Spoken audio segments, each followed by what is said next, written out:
back at the beginning of the school year that the city maybe should have considered prioritizing reopening schools versus bars and restaurants. What do you say to that? Well, look, I think there's no easy decisions when you're in the middle of a pandemic. And what I know, and I'm going to pick up on one of the points that Dr. Jackson made, which is, for me, this is a simple case of equity. For some of our students, remote learning works just fine. And those are primarily students that have adult support at home to help them with their lessons, make sure that they're logged on, and all the other things that go into making sure that the remote experience is as fulsome as possible. But it's clearly not as working as well for other students. We see this not only in Chicago, but across the country. Our youngest learners are learners with special needs who depend upon schools for much more than just learning the basics of reading and writing, that they go to school for support. Some of them go to school for medical support. For those students, being remote doesn't replicate the kind of supports that they have come to depend on and frankly that they deserve from the school environment.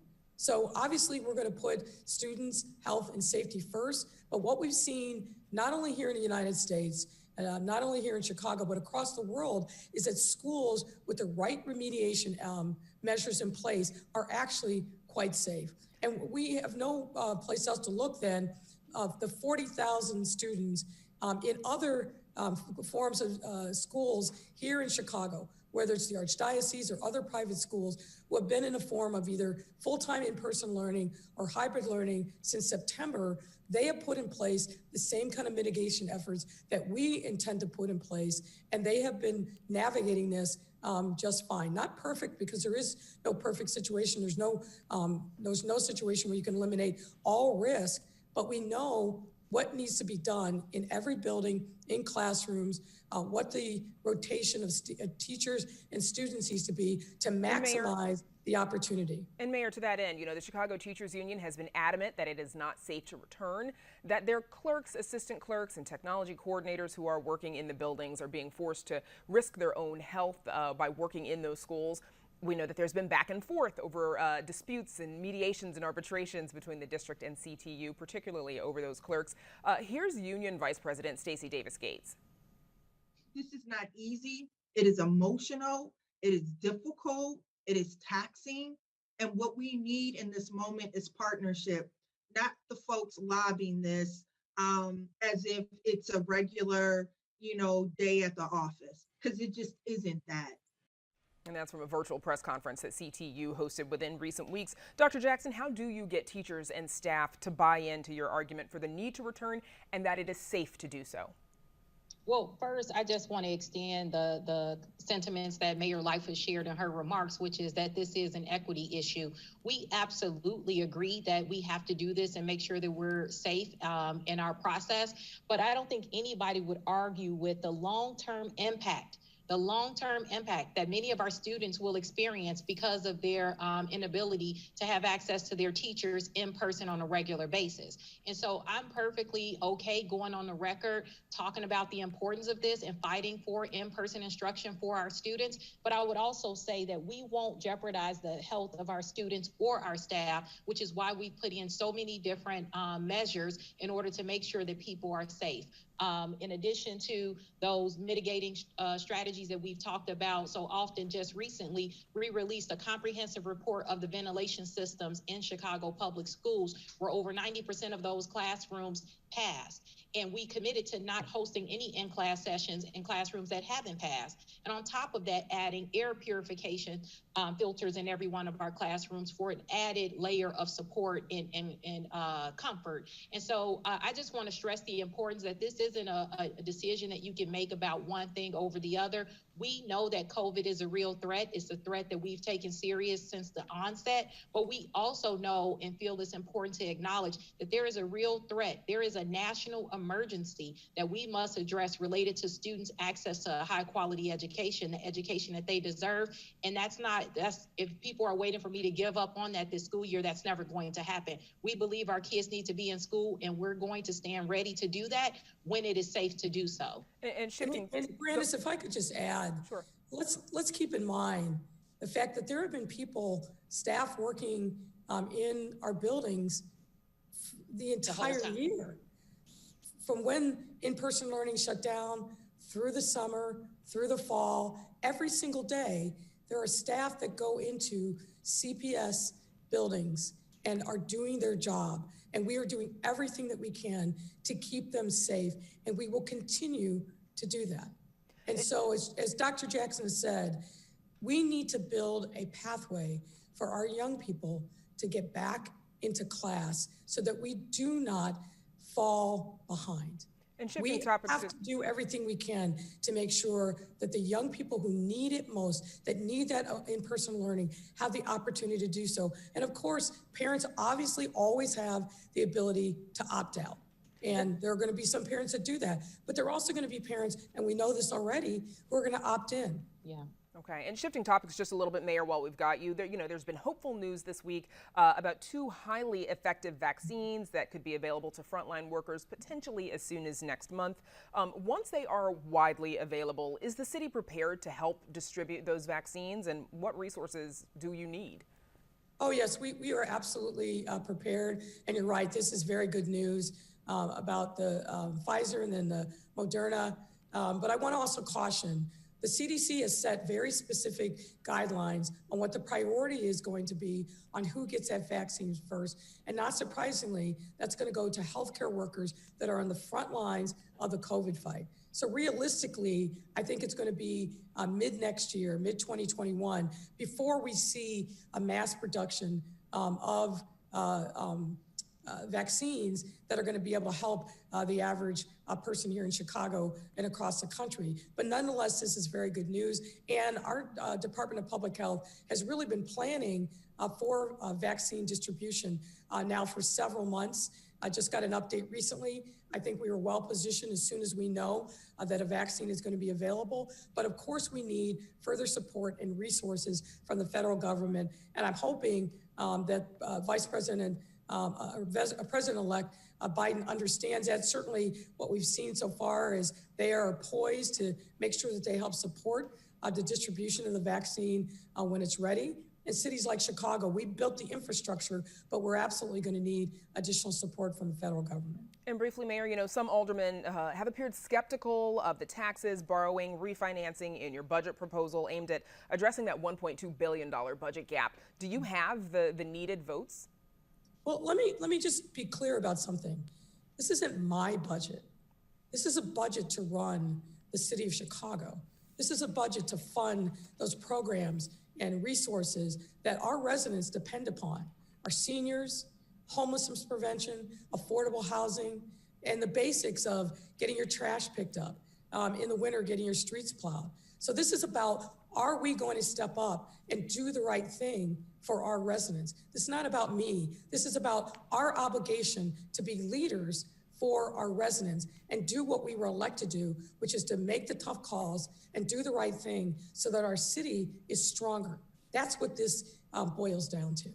Okay, and Dr. Jackson, I hate to put you on the spot while the mayor is on the call, but I have to ask you this one. It has been reported that your name has been tossed around as a potential U.S. Education Secretary under a Biden administration. Have you heard from anyone on President-elect Biden's transition team, and or would you consider that job if offered?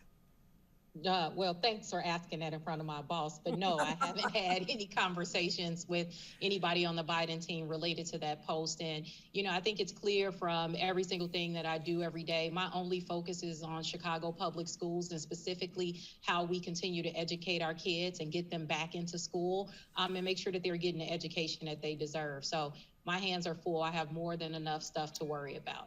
All right. But let me just weigh in on that. Look, Dr. Jackson, I think, has really distinguished herself as an incredible, dedicated leader at the national level. I mean, she absolutely stands out in the way that she has really led CPS over these last couple years. So it is appropriate and flattering that she would be considered somebody who should get a look. But I'm glad that she is still with us. And is working hard every day for the students of CPS. And we'll have to leave it there for That's a good now. response. My thanks to school CEO Janice Jackson and Mayor Lori Lightfoot. Thanks as always. Thank you. Thanks, everybody. And now, Paris, we go back to you. And Brandis, as we mentioned at the top of the program, Illinois is on the precipice of new rules that will further limit everything from shopping to working out at the gym. Amanda Vinicky joins us now as part of our ongoing coverage of COVID-19 with details on the new coronavirus restrictions just announced this afternoon as cases are still on the rise. Amanda. Harris, this is not a stay-at-home order. It is not a shutdown, but it is pretty close to it. And the new restrictions that will take effect starting Friday are going to affect much of our daily lives. Already, dining and drinking indoors at restaurants and bars is banned. That remains. Outdoor service will still be permitted, but tables of only 6 or less reservations are required. Reservations also required if you want to work out at the gym. And now, no indoor group fitness classes. Locker rooms must also close, and face masks will be required at all times at health centers. Casinos and video gaming outposts, they must also completely shut down. Same with museums, cultural institutions. Theaters that are putting on live stream shows must operate with only minimal staff. And even outdoor activities are limited to 10 people or less for those museums and theaters and such. Masks required, of course. Now, want to get your hair done? Salons can remain open, but only at 25% capacity and only for services when a mask can be worn. So no facials or beard trims. Massages allowed if permitted, necessary by a medical provider. Now, Governor J.B. Pritzker says this is due to exponential growth in COVID-19 hospitalizations across Illinois. Think of exponential growth like a snowball rolling downhill, picking up speed and gaining in size. As it rolls, it gets larger and faster until it becomes something so big that it takes extraordinary effort to slow or stop it. The Pritzker administration says that without taking action, hospitalizations will continue to rise through the end of the year, and that without restrictions, ICU capacity would be stretched even more than it was during the spring COVID-19 wave. The governor says the simple synopsis is, if you don't need to do it, don't. If you don't have to go out, don't. And that includes having a big Thanksgiving dinner with your family. You should not attend dinners, events, gatherings, or meetings beyond your own household. This is a temporary set of rules that are designed by doctors to keep you safe. To be very clear, we are relying on you here. Nobody will go door to door to check on you. Just yesterday, the governor himself was wishy-washy when asked whether he'd be spending Thanksgiving in Chicago, leading critics to call him a hypocrite. Today, he clarified, saying that he will, in fact, remain in Chicago for the holiday next week. He says he was initially taken aback by the question. In part because my wife and I were in the process of making the very hard decision that we may need to celebrate Thanksgiving apart from one another for the first time ever. And it was weighing heavily on my mind. He says his original wavering was also because right-wing propagandists had sought to weaponize his children, including circulating a photo on social media of a young woman, purportedly his teen daughter, when in fact it was not her, who was violating the Pritzker's own COVID-19 rules. Also, an attorney who has litigated against the Pritzker administration for his coronavirus executive orders had offered a bounty on social media for journalists who had footage of the governor gathering with family and friends on Thanksgiving.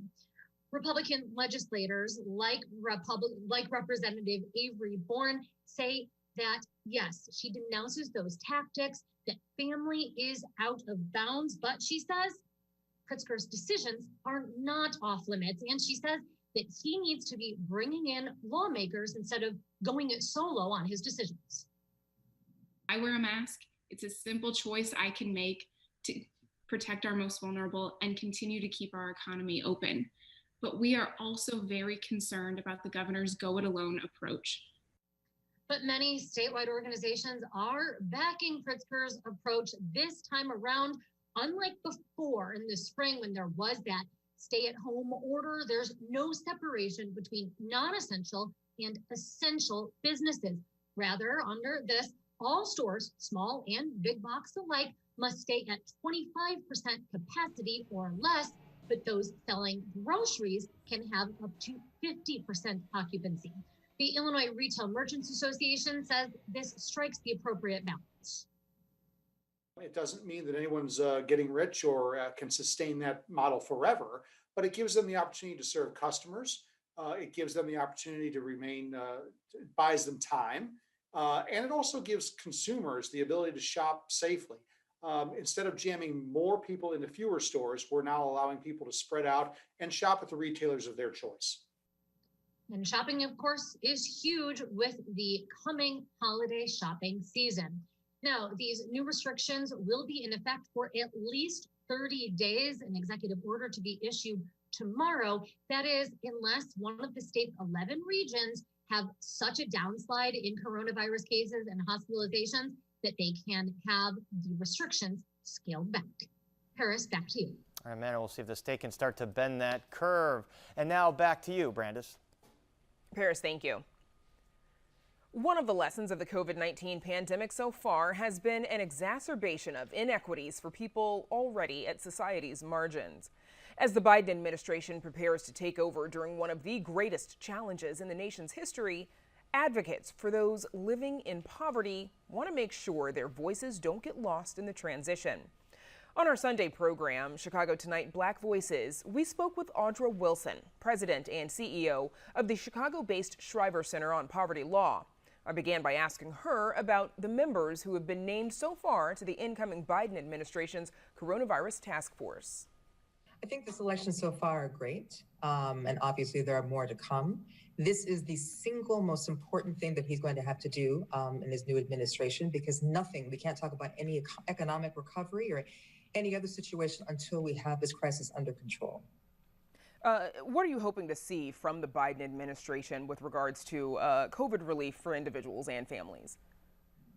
Well, a few things are going to have to happen. We've already had some recovery efforts, obviously, from our first stimulus, but there will definitely need another stimulus to keep families and communities stabilized in the meantime, as we're trying to find whether it's not a cure, obviously, but being able to better treatment and vaccines. Better treatments, exactly, for our communities. So the economic stimulus is going to be very important. You have to understand that in this crisis, the people who've been on the front lines, our essential workers, have been predominantly Black and brown workers, our immigrants. These are the ones who have been so vulnerable, and yet they're the ones who find themselves either with limited healthcare options, they have not paid sick leave, they have challenges with even finding proper vacation days, sick leave, all these sorts of things that are really impeding their ability to stay safe. And so that's why they are a priority. And so that's what we are focused on, obviously, in our work. So the Biden administration has also announced that it will repeal the Trump-era ban on immigration from Muslim-majority countries and reinstate DACA. What else would you like to see the new administration work towards or work on with regards to immigration? Well, one of the biggest things, obviously, is to rescind this current public charge rule. This is a rule that's really about race and wealth tests, and it's deterred so many families from staying enrolled in the essential health, nutrition, and housing programs that they and their family members are eligible for. And that, quite frankly, works to the detriment of us all. And then obviously also making sure that there are more immigrants, undocumented immigrants, who, again, many of them are on the front lines as essential workers, to make sure that they stay insured, because this is, again, a public health crisis, and having any segment of our population that is remaining uninsured, especially those who are on the front line, is a detriment to us all. So those are two big areas for us. So the Illinois Legislative Black Caucus issued its agenda this fall, and one of the areas for focus is, of course, criminal justice reform, among several others. We spoke to Black Caucus Chair Senator Kimberly Lightford, and here's some of what she had to say about it.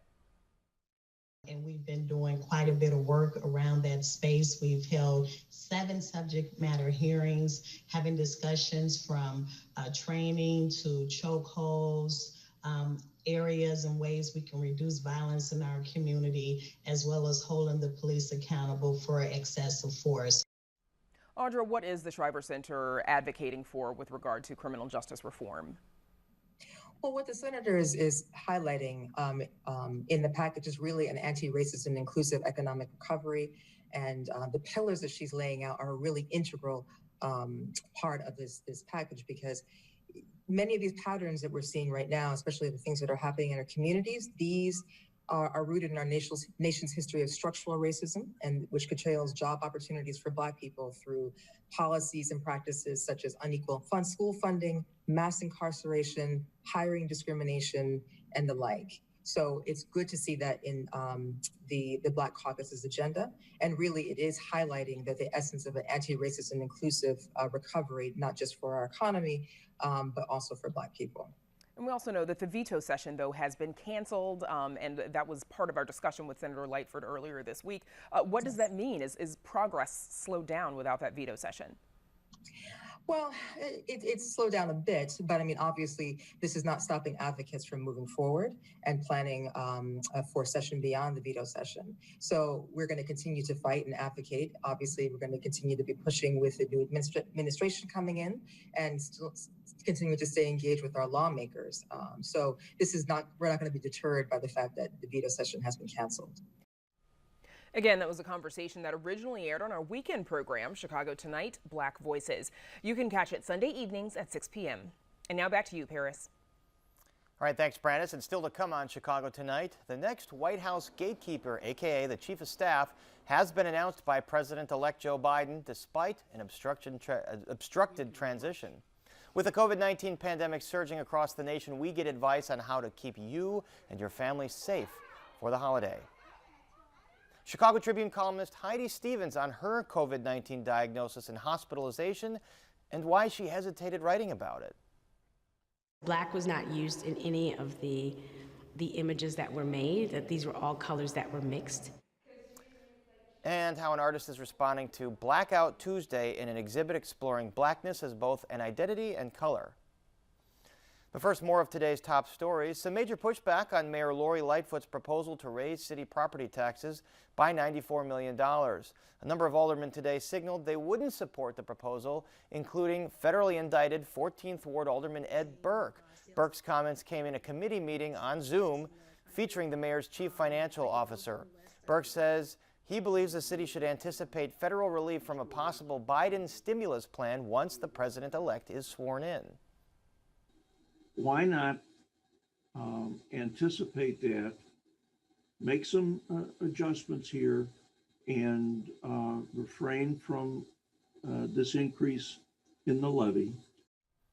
The budget proposal attempts to close a gap of approximately $1.2 billion. Another big haul of new COVID-19 cases in the last 24 hours. State health officials report 12,600 new cases with 97 additional deaths.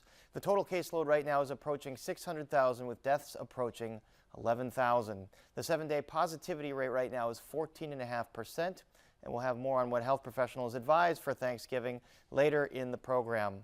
Bears starting quarterback Nick Foles sustained a hip injury, but head coach Matt Nagy says it's not as bad as it initially looked last night. Foles went down with less than a minute to go in the game, and the Bears trailing by 6. He was eventually carted off the field. The Bears lost that thriller 19-13 against the Minnesota Vikings, and now they have a bye week before they face the Green Bay Packers a week from next Sunday night. The team hasn't divulged whether it might make the switch back to Mitch Trubisky as quarterback. And now we go to Phil Ponce with a look into the role of the White House Chief of Staff. Phil. Paris is a gatekeeper and top assistant to the president. The White House Chief of Staff serves a critical role. Last week, President-elect Joe Biden announced longtime confidant Ron Klain as his Chief of Staff. Among other roles, Klain served as the so-called Ebola czar in the Obama administration during the 2014 Ebola outbreak. Joining us to talk about the role of Chief of Staff are DePaul University Public Service Professor Nick Ketcherobas, who has interviewed and studied a dozen Chiefs of Staff from Presidents Ford to Obama, and attorney Samuel Skinner, who served as President George H.W. Bush's White House Chief of Staff in 1991 and 1992. Before that, he was President Bush's Transportation Secretary. And gentlemen, thank you so much for joining us. Sam Skinner, before we get to the specific issue of Chiefs of Staff, I'd like your quick reaction to the President's continued reluctance to participate or to facilitate the transition to President-elect Biden. What are your thoughts? Well, it's a major error. He and his voters have a full right to have a full recount or whatever is going to happen and go to final. But you can also have a transition going on at the same time. And not to acknowledge that in all likelihood, Joe Biden will be the next president of the United States and begin that transition, I think is a tragic mistake. And I'm glad there's a lot of pressure being put on the president to start with that transition. It serves no useful purpose. You can do both. You can go to court. You can also start the transition. Well, let's talk about your time as Chief of Staff. In a word, how do you describe exactly what a Chief of Staff does? Well, the Chief of Staff is the gatekeeper to the president. He's the president's point person, and a lot of things that they are decided by the president, executed by the Chief of Staff and the staff at the White House, along with the cabinet and others. And you also have the opportunity to make sure that the president is getting access to the right people and spending the right amount of time with them, and so that the president's time isn't wasted. And then you've also got to fix the problems that you hope that you can fix before they have to go to the president. Nick Hetcherobus, you've studied and interviewed a dozen chiefs of staff. What do they tell you is the toughest part about the job? It seems like the balancing and the time pressure, because a president's time, 4 years, or if they're get reelected 8, is trying to make sure that those segments of time that a president needs to do the different things are evenly spaced out, and enough time is spent in the things that only the president should be doing and not the staff or a secretary. And that's sort of the gatekeeper role that Mr. Skinner was sort of referring to. Sam, does that sound about right, managing the president's use of time? Yeah, managing your own time as well as the president's. I will say, you asked about the transition. I think the Biden administration is moving forward, getting some key players in place. I think that's important. And from what I see, they're all experienced. They've got a lot of White House experience. So they're going to be able to hit the street running, so to speak. And I think that's helpful. If you start from scratch and you don't have that experience, it takes some time to build up. But I think there's some good signs coming out. Some good people will be in the White House, and that's most important. And Sam Skinner, let me stick with you for a bit since you raised the topic. Ron Klain, based on his resume, based on his breadth of experience, your thoughts about his qualifications to be Chief of Staff? It's outstanding. First of all, he's got a great relationship with the president. He's got a track record. He's candid. He acknowledges that they made some mistakes and that they've learned from them. And so he comes in with a lot of experience. And most of the chiefs of staff don't have that experience, but he was in the White House for a number of years, and he's got this relationship with the president. So I think he's off to a straight start, and he's picked a lot of his own people there to work with him. So I think it's going to be a pretty smooth transition from their viewpoint anyway. Nick Hetcherobus, as I mentioned, you've spoken to, you've interviewed about a dozen chiefs of staff. Is there a story that one of them told you that sort of sticks out as illustrating the centrality of that position? You know, as I think about it, that role of being an honest broker, I've heard many chiefs of staff talk about, and that relates to that decision-making process that has to occur. And a chief of staff has to remember they're not the president. It needs to be the president's decision, and one of their jobs is to make sure that the president hears multiple points of view, and that the chief of staff is not being seen as sort of underhandingly trying to make a decision go one way or the other. Certainly in private, the president may ask the chief of staff's opinion, but because so many decisions are coming at so many different levels, that chief of staff really has to be known through the White House and the administration as an honest broker, so that way people will speak truth to power. Sam Skinner. And I would just add to that he's got to remember he's chief of staff. He wasn't elected, and he serves the president, and he's not the president. And he may be empowered by the president, but he's still not the president. Some chiefs of staff have lost track of that when they've taken the office, and they weren't that successful because of that. Sam Skinner, can you think of a time when your interaction with President, the first President Bush, sort of illustrated the scope of your responsibility and a point where you had to intervene in a way that only a chief of staff could do? Well, I put it a little differently. We want the president to hear from people, but we also want the people to come in to be candid with them. And during '92, the president, I wanted the president to listen to a number of people from outside of government and government. And I would bring them into the office to meet the president. I would say, just tell the president what's on your mind and what's going on. And they'd come out and we said, how did it go? They said, oh, it was great. He said, I'm doing a great job. I said, well, what did you tell the president? You got to understand, when you go into that Oval Office, it's surreal. And it's very hard to get people to really be honest and candid with the president about what's really going on. And sometimes you have to force him to do that, because that will then validate what you've been telling the president. But if he's only hearing it from you, and everybody else tells me I'm doing a good job or this or that, you're not an honest broker of information. And I was just going to add to that. I think that's where partially that relationship with the president that the chief of staff has comes into play, because the chief of staff can, if they have that relationship, can speak those words. But then also the relationship goes both ways, that the chief of staff has to have the relationship or build candid relationships with the members of the administration so they can do just that. And Sam Skinner, Nick Kacharopoulos, thank you both for your insights. Very much appreciate it. Thank you. Thank you. And now, Paris, we go back to you. Thanks, Phil. This would normally be a time when we look forward to gathering with family and friends, but the COVID-19 pandemic means this year's Thanksgiving will be like no other. In fact, as coronavirus cases surge across the country, medical professionals are advising people to cancel holiday travel plans and downsize any gatherings they have, if they have gatherings at all.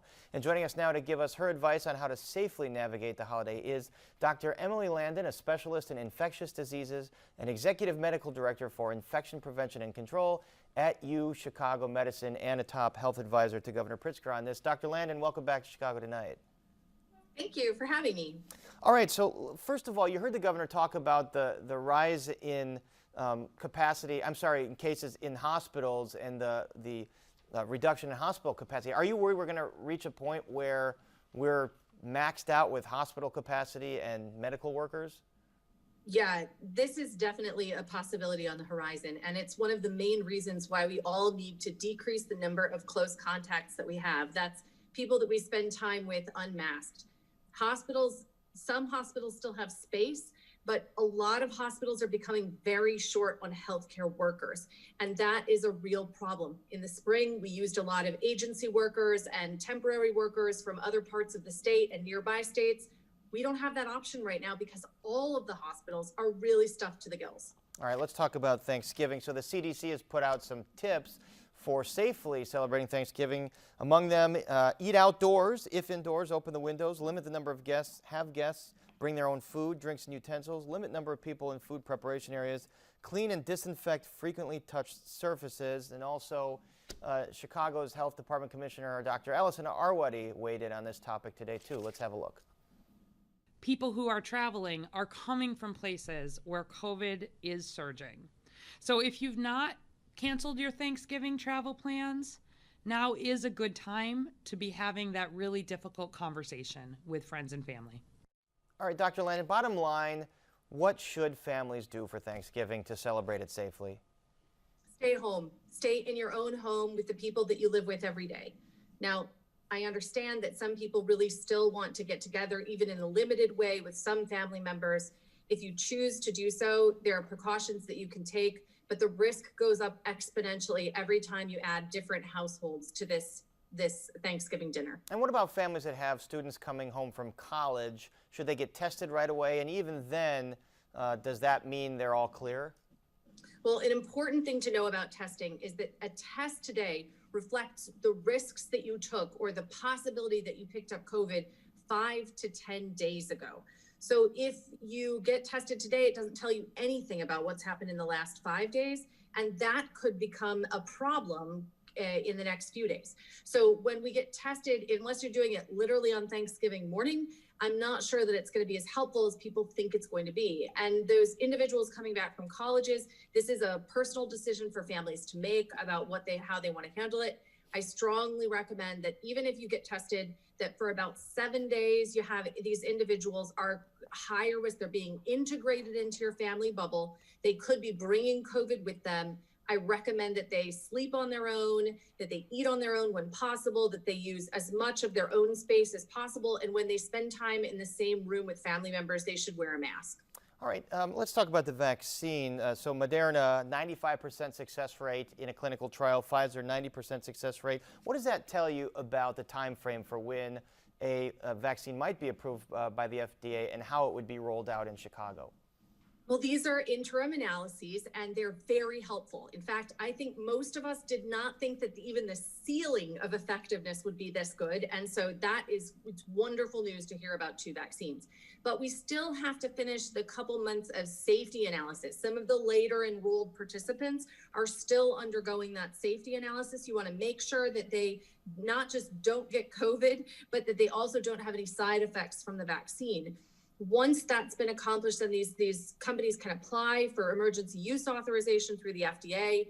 Their data safety and monitoring boards are made up of independent individuals who review the data. They are not part of the study, and they provide these interim analyses, and they'll provide another one. And if they have sufficient numbers of events to say that their vaccine really is effective and they have not had too many sort of negative side effects, then they can apply. They'll advise these drug companies to apply for an emergency use authorization. Now, the government's done a good job of getting this done, cutting all of the bureaucratic and red tape corners that they possibly could. And we are actually going to start taking delivery of some of these vaccines ahead of that EUA authorization. Obviously, we can't give those vaccines until they've been approved, but having them on hand so that we can start giving them as soon as they are approved is really the fastest way to get them out there, and that is the plan right now. When you say we, mean hospitals, because hospitals will first, healthcare workers will kind of get first crack at this, and then the most vulnerable, correct? That's right. First, it will go to healthcare workers, and there are a lot of logistics with the freezing temperature and the sort of transport of these vaccines, and so it's going to be really important to do it sort of ahead of time, as opposed to just sort of pulling it together at the last minute. And then I think over time, we're expecting to get more and more vaccine. It's going to take a long time for the vaccines to make a difference in the way we live our lives. All right, we only have a few seconds left, but I want to ask you, the governor stopped short of a stay-at-home order. Do you recommend another stay-at-home order? This is as close to a stay-at-home order as we need to get. Schools are safe. These retail organizations, shutting them down isn't going to add anything. The only thing that's going to stop these numbers from going up is people decreasing the number of unmasked contacts they have. Having unmasked contact inside a home with other people is the best way to get sicker than you would get even if you had contact outside with people that have COVID. And so we need to do that. There's no stay-at-home order that's going to solve that problem. This is really the best we can do. And I really hope that people out there are listening to that and they understand that anything that would be even further than that would be just jeopardizing our economy even more, and without as much of a bang or a bang for the buck as you can get from just not spending time with other people indoors. All right, Dr. Emily Landon, so a lot more personal responsibility here. Thank you so much for joining us. Yeah, thanks. And up next, the Chicago Tribune columnist tells us about living with COVID-19 and why she debated writing about it. But first, we take a look at the weather.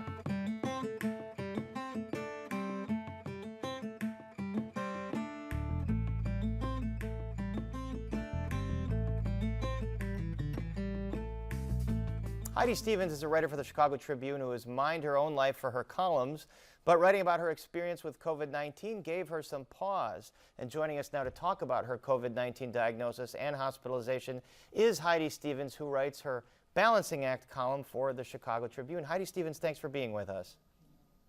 Thank you so much. All right, so you wrote your column about this today. You didn't have any symptoms, but you decided to get tested because your daughter was going to have some friends over. Poof, the test comes back positive. What went through your mind? Right. Well, I was shocked. We've been pretty locked down. I work from home. My husband works from home. My kids are remote learning. They're both Chicago Public Schools students, so they haven't been in physical school since last March. We quit our gym. We don't really do much. But I caught it and was surprised, and then immediately started to worry. Number one, about my family getting it. Thankfully, they were able to stay clear. And then number two, about my heart, because I do have an underlying heart condition from another virus. Back in 2011, I had viral meningitis, and that left me with minor but constant heart condition. And so I had been worried, about all the reports of myocarditis that were showing up, especially in college athletes who had COVID. So my heart was sort of in the back of my mind as I was reporting about COVID and reading about COVID. And so that's Remind us what myocarditis is. Myocarditis is an inflammation of the wall, the heart wall. And a lot of, well, I shouldn't say a lot, but a number of college athletes were coming down with myocarditis after having COVID. I had a MRI a couple weeks ago and do not have myocarditis. So it looks like the injury to my heart, which I did get from COVID, is acute rather than chronic, which is some good news. So thankfully it won't be lasting. And so you wrote, your symptoms were pretty bad for 2 weeks. And then when you reach the 2-week threshold where it's, you're supposed to be all clear, it gets worse. You have to go to the hospital. Describe how bad it got when you were at the hospital. Yeah, so I was isolating in a spare bedroom at home, and on day 10, I was cleared to come out of isolation and rejoin my family. But on day 10, I actually started to feel the worst I had felt the entire time, and kind of laid in bed that whole day, woke up the next day and felt even worse. I was really, really dizzy. I couldn't stand or walk, just a terrible headache, and called my primary care physician, and she said, go ahead and go to the ER. And when I got to the ER, they did an EKG to check my heart. They did blood draw to check for some COVID markers. And the ER doctor explained to me that, he really talked about and thought about COVID as a respiratory illness, and it certainly can be, but it's a virus that goes where your blood vessels go. And of course, your blood vessels go to all your organs. So these COVID markers allow them to check for damage to different organs. Troponin is an enzyme that shows up in your bloodstream if your heart has been damaged. My troponin levels were really high. So they kept me, checked them a few hours later, they had actually gone up, and that's when they admitted me for a few days. Were you ever afraid? I mean, for your own life at that point? Were you worried about what could happen? So I didn't really think I would die. I felt incredibly grateful for the nurses and the doctors taking care of me, almost to like a level that I couldn't contain my emotions about it. I felt like these people are here saving my life and saving lives day in and day out, patient after patient around me, and risking their own lives in the process. That was really emotional for me.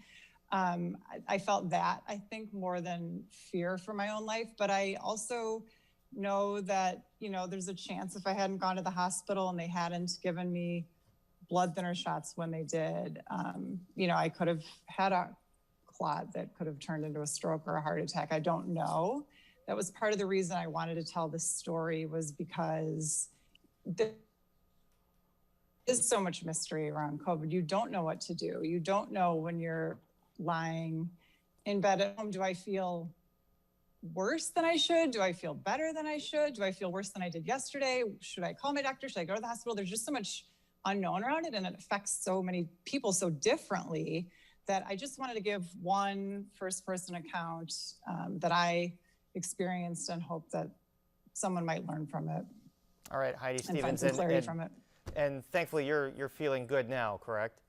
I do, yeah. I feel good now. All right. It was about 7 weeks since I got the positive test, and I feel good now. Well, we're glad to hear that. Thank you so much for joining us. Of course. Thanks for having me. And up next, how a Chicago artist is exploring blackness as a color and identity. Stick around. Latinos, who make up 1/3 of the population, continue to power the city that works. These are the people that are working 3 jobs, knowing that COVID is out there. Those are the people that need the help, and we should help them.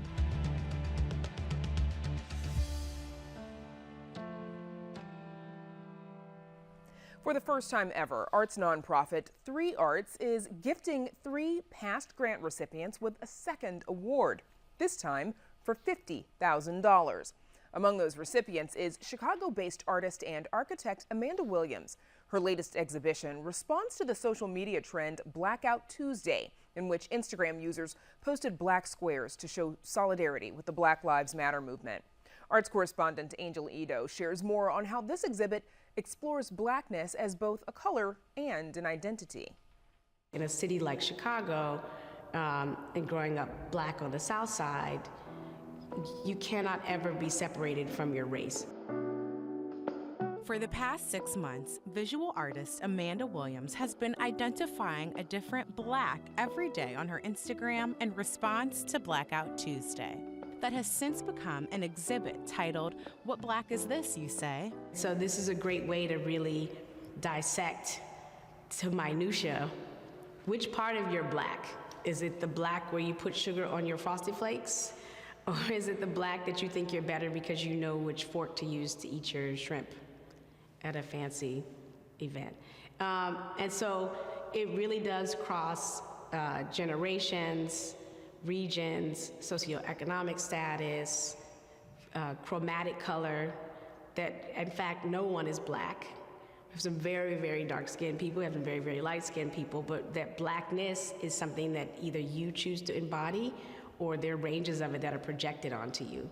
Now on display at the Rona Hoffman Gallery, Williams has brought her digital images to life with oil paint on canvas. The emphasis then in translating that to an artistic format is that, in fact, these are very dark greens, these are very dark blues, these are very dark purples, sometimes browns, but that none of it is black. I've created a body of work that translates some of that into works at 3 scales, at a small scale of watercolors that almost mimic the scale of the screen or the intimacy of the screen, and then to scale up to a kind of medium size and then a larger size. The square color swatches are accompanied by descriptions of the type of black, like bird watching could have caused your death black, or red Kool-Aid black. It was just a very gentle way to poke at people rethinking who they are and who they want to be in this moment when the universe has given us a chance to do different things. For Williams, this series is about giving Black people an opportunity to identify their blackness, while also recognizing and respecting how it might be different from someone else's. And the ability to define ourselves for ourselves is critical and something that we've not been able to do. We never quite get to the point where we get to interrogate how we could do it a little bit better because we're so busy trying to stay alive. And so the hope and wish of this work is also that you get a little moment to think about it. We've also lost sight of the ability to be different and to be okay with being different because we're so used to being forced to have to either be in lockstep or not. For Chicago Tonight, I'm Angel Ito. And Amanda Williams' exhibit, What Black Is This, You Say?, is on display at the Rona Hoffman Gallery until December 15th. And that's our show for this Tuesday night. Please join us tomorrow night live at 7. Governor Pritzker moves Illinois to Tier 3 restrictions to curb COVID-19. Our Spotlight Politics team weighs in on that and a lot more. And a high school student's quest to see more bird species in Cook County than anyone ever. Now, for all of us here at Chicago Tonight, I'm Brandis Friedman. And I'm Paris Schutz. Thank you so much for watching. Stay healthy and safe, and we'll see you tomorrow.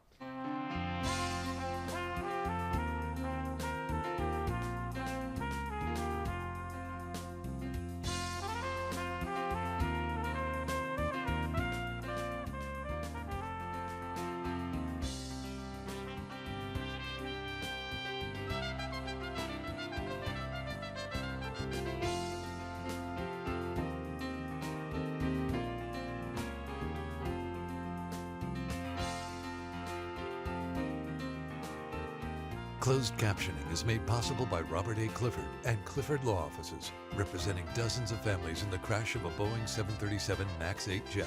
Mr. Clifford has been named lead counsel in litigation in federal court in Chicago.